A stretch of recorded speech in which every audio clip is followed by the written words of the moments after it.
রহমতুল্লাহি ওয়া বারাকাতুহু। আমরা প্রধান অতিথি এবং বিশেষ অতিথিবৃন্দের বক্তব্য শুনেছি। আমি প্রধান অতিথি, বিশেষ অতিথি সহ অতিথিবৃন্দকে আন্তরিকভাবে কৃতজ্ঞতা এবং মোবারকবাদ জানাচ্ছি আমাদের আয়োজনকে উপস্থিত হয়ে এবং গুরুত্বপূর্ণ দিক নির্দেশনামূলক বক্তব্য দিয়ে আয়োজনকে সফল করার জন্য। পরিষ্কার বক্তব্য হচ্ছে 28 অক্টোবর 2006 সালে বাংলাদেশ আওয়ামী লীগ পেশি শক্তি এবং অস্ত্র শক্তির বলে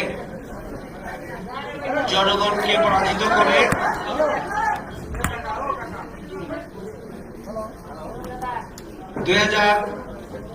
সালের 28 অক্টোবর আওয়ামী লীগ পেশি শক্তি এবং অস্ত্র শক্তির বলে জনগণকে পরাজিত করে দেশকে হাইজ্যাক করতে চেয়েছিল। সেই যে গণতন্ত্র সেই দিন হাইজ্যাক হয়ে গিয়েছিল এবং সেখান থেকে শুরু হয়েছিল ফ্যাসিবাদের যাত্রা। লড়াই সংগ্রামের মধ্য দিয়ে আমরা 2024 সালে 5 আগস্ট আমাদের দেশকে, আমরা দেশের গণতন্ত্রকে আমরা পুনরুদ্ধার করেছি। স্বাধীনতার সার্বভৌমত্ব যেটি আমাদের হাত থেকে ছিনিয়ে নেওয়া হয়েছিল, সেদিকেও এদেশের তরুণ ছাত্র যুবকের নেতৃত্বে 18 কোটি মানুষ ঐক্যবদ্ধ হয়ে আমরা আমাদের স্বাধীনতার সার্বভৌমত্বকে আমরা পুনরুদ্ধার করেছি, ফ্যাসিবাদের হাত থেকে দেশকে রক্ষা করেছি। আগামী দিনে সবচেয়ে বড় চ্যালেঞ্জ হচ্ছে জাতীয় নির্বাচন। জাতীয় নির্বাচনই শুধু মূল সমস্যা নয়, যে কারণে আওয়ামী লীগ ফ্যাসিবাদ হয়ে উঠেছিল। সংবিধানের যে সমস্ত ধারাকে নিজেদের মতো করে কাজে লাগিয়ে তারা ফ্যাসিবাদ কায়েম করেছিল, প্রতিষ্ঠিত করেছিল এবং রাষ্ট্রের বিভিন্ন অঙ্গকে যেভাবে দলীয়করণ করার মধ্য দিয়ে পুরো রাষ্ট্রযন্ত্রকে ফ্যাসিবাদের একটা মোক্ষম যন্ত্র হিসেবে তারা প্রতিষ্ঠিত করেছিল।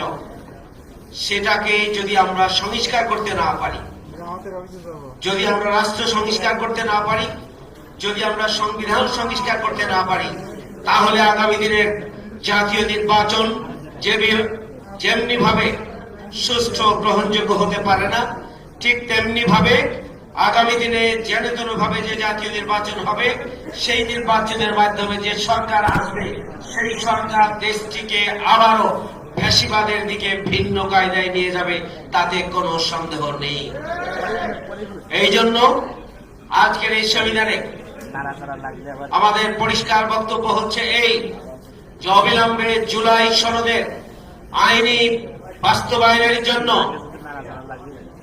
গণভোটের ব্যবস্থা করতে হবে নভেম্বর মাসের মধ্যেই, এবং জুলাই সনদের আইনি ভিত্তি নিশ্চিত করার পরে জুলাই সনদের ভিত্তিতেই আগামী দিনে জাতীয় নির্বাচন সহ রাষ্ট্র পরিচালিত হবে ইনশাআল্লাহ।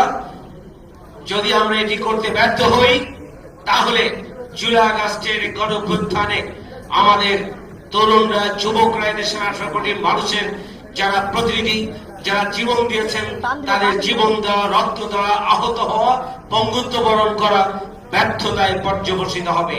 জুলাই বিপ্লব ক্ষতিগ্রস্ত হবে।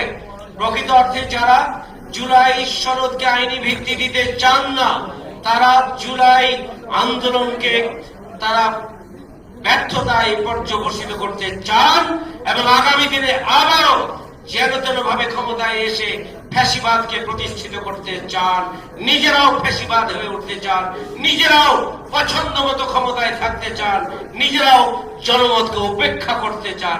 এদেশের জনগণ আর সেটি মেনে নেবে না। সুতরাং আসুন আমরা গণভোটের জন্য নভেম্বর মাসের মধ্যেই গণভোট দেওয়ার জন্য আমরা সরকারের উপরে চাপ সৃষ্টি করি। জুলাই গণঅভ্যুত্থানের যে চেতনা, সেই চেতনার আলোকে আগামী দিনে নতুন বাংলাদেশ বিনির্মাণের জন্য আমরা ফ্রি, ফেয়ার, ক্রেডিবল এবং আমরা একটা গ্রহণযোগ্য ইলেকশনের মধ্য দিয়ে আগামী দিনে জনগণের প্রতিনিধিদের হাতে আমরা ক্ষমতা বুঝিয়ে দিই, যাতে করে আগামী দিনে আর কোন ফ্যাসিবাদ নতুন কোন চরিত্র নিয়ে, চেহারা নিয়ে, নতুন কোন ভাবে যাতে করে আবারও জনগণের উপরে নিপীড়ন চালাতে না পারে, সেই ধরনের সুখী, সমৃদ্ধশালী, ন্যায় এবং ইনসাফের একটি মানবিক বাংলাদেশ প্রতিষ্ঠার জন্য আমাদের যে লড়াই, সেই লড়াই অব্যাহত রাখার জন্য আজকে আমাদেরকে প্রত্যয় ব্যক্ত করতে হবে।